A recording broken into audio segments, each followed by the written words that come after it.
I want to talk about this. Madeleine McCann, The Unseen Evidence, new Channel 4 documentary. I watched it, so you really don't have to. Right? You really don't have to. My favorite description of it so far has come from lovely profiler Pat Brown, who's described it as a crockumentary, and she's absolutely right. And this is, we briefly referred to this on Wednesday. It was aired Wednesday night. It has been produced by The Sun with an involvement of ITM Productions, and then the broadcaster is Channel 4. And the title alone, obviously, is absolutely misleading.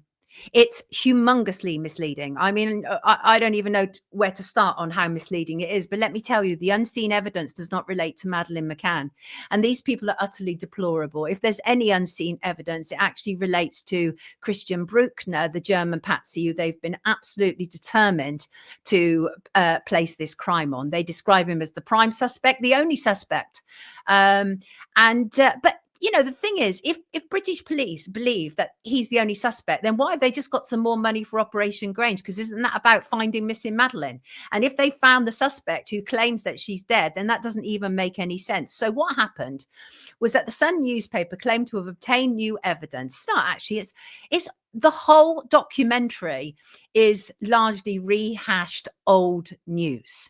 And the Sun newspaper, whoever trusts the Sun newspaper to deliver factual information, and particularly pertaining to Madeleine McCann. And so what you have are these kind of like series of moments. First of all, what I would say is I've worked for actually every one of these organizations.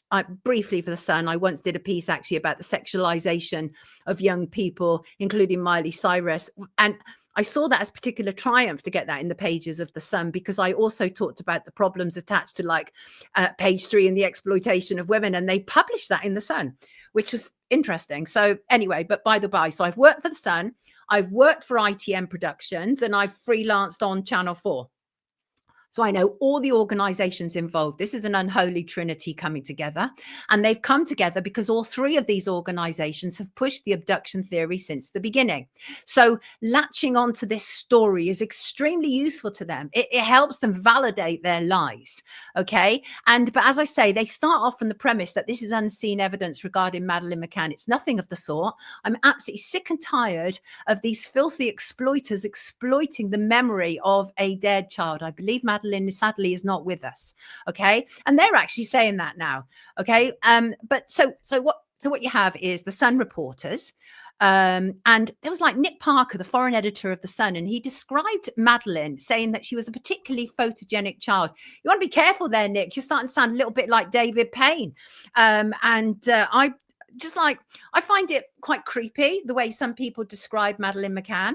I really do.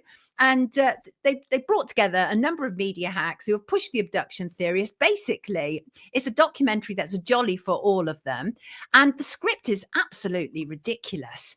They claimed that before Christian B, Madeleine's story had faded into the background until 2020. That is a lie. That's beyond ridiculous. Madeleine McCann is certainly the world's most famous missing child, and probably the world's most famous missing person. It's ridiculous to suggest that German police announcing that Christian Bruckner was the number one suspect brought her story back into the public domain. That is absurd. Absolute absurd. The script itself is ridiculous. They say that the police have been investigating Christian B since 2017. They claimed his phone was placed near the Ocean Club, which is where Kate and Jerry McCann and their friends were said to be dining, where Madeleine was said to have been taken. And I've seen some bad Madeleine McCann documentaries in my time, but I think I've actually found the worst. In the whole 18 years since Madeleine has been missing, this is absolute broadcasting excrement. It really is. And all the stuff is really about Christian Bruckner. And we know what it's about because the German authorities are desperate to keep him inside.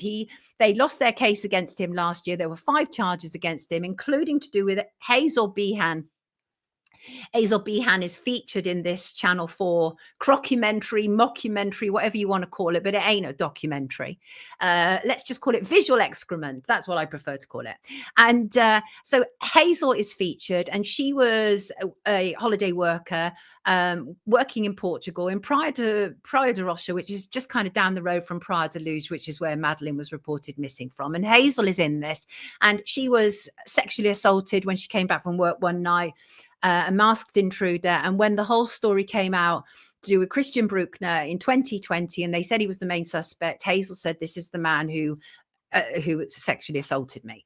And so she maintains that it was Christian Bruckner. And all of that may be true, but literally none of that has anything to do with Madeleine. And that's what makes it so horrible, like so utterly repugnant. This was a hatchet job, be in no doubt whatsoever. And so what's happened is that German police are desperate to keep Christian Bruckner inside. And let me be clear here. I am not here doing a PR job for Christian Bruckner. He is, by all accounts, a thoroughly reprehensible, dangerous individual, should be near neither woman or child. But that still doesn't make him the man or the person who took Madeleine McCann. And he didn't. I mean, he absolutely didn't. And they're all such liars together because they make it seem as if this is it. This is what they've got now. It's going to change everything. No, it didn't. It really didn't. And I'm so sick and tired of these media organizations hyping up lies. And so the thing is, the whole thing with Christian Bruckner is based on such tenuous, ridiculous information. It kind of emanates from this guy called Helga B, who knew Christian Bruckner. They were at a music festival together a long time ago. Helga B, his own problematic history, and has actually been proven to be somebody who is not trustworthy in terms of witness statements, but the police decided to believe him. And Helga B claimed that Christian Bruckner had essentially confessed to taking Madeleine. They'd had a conversation about a girl, and Christian Bruckner responded to Helga B, well, she didn't scream. And so Helga B took it that Christian Bruckner had taken Madeleine, and they've run with that. They've absolutely run with that. And the thing is, as I say, Helga B is an unreliable witness, but that tells you how desperate these individual forces are to create their patsy. Because British media cannot bear the fact that the truth is almost certainly closer to home about what happened to Madeleine McCann. And British media have systematically failed. And every one of those organizations have. And so I started to look at people who were involved and behind it. So Hazel makes an appearance, and as I say, absolute awful allegations against Bruckner, but none of it has anything to do with Madeleine. And it's seen that they're all attaching that.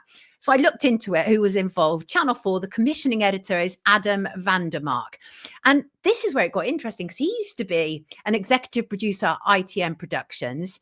But before that, and quite a lot before that, for a period of time, he was the editor at This Morning. Well, he was the editor at This Morning when I probably had the most gigs at This Morning. So he was somebody who vouched for me a lot to sit on the sofa and take part in debates, right? But here's what's interesting is that This Morning has always been an absolute gatekeeping operation when it comes to Madeleine McCann. They have absolutely gatekept the official story, and so he's been part of that. So it's interesting because Adam's trajectory is he went through his ITN Productions. I worked at ITN, same situation. I was a consulting and contributing editor at ITN, and they allowed me to cover all manner of stories, bring all manner of stories to be covered, but questioning the official abduction narrative of Madeleine McCann was not one of them. And where ITM Productions have come in is it's this glorious footage, by the way. Only one thing that I can say about it is absolutely fantastic, never before seen footage of the crime scene. So ITM Productions love using their drones everywhere. And so what you get, these huge sweeping views and vistas of the area, which is great. And a lot of their story, by the way, the new evidence that they're talking about is to do with USBs and hard drives that they found. And again, nothing to do with Madeleine, because believe me when I say this, if the German police had any evidence to truly link Christian Bruckner to Madeleine McCann, they would have already presented it. They lost in court last year. It wasn't anything to do with Madeleine. He has never been charged with Madeleine because they simply don't have the evidence. And so what happened was these three British organizations, got together, and they, they're covering their tracks. That's what they're doing. They're covering their tracks. And honestly, the whole thing was written like a Sun editorial. It's just truly one of the most appalling documentaries I've seen in a long time. And have to agree with Babs on X, who said one of the saddest aspects about this case is how the media still use Madeleine and this case as a cash cow to dip in to whenever there is an increase in circulation, a missing child, presumably dead, and they just want to keep the gravy train going as long as they can. Sickening, sickening indeed. And our friends Only Cans did a podcast about MSM headlines on Wednesday after Wednesday's show, and I recommend seeing it, and I'll put the link in the description after the show.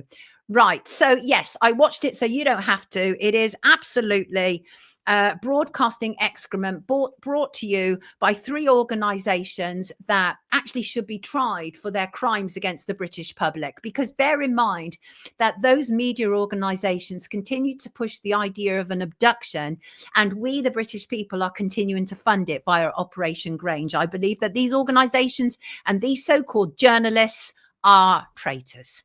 It's time to wake up with Sonia Poulton.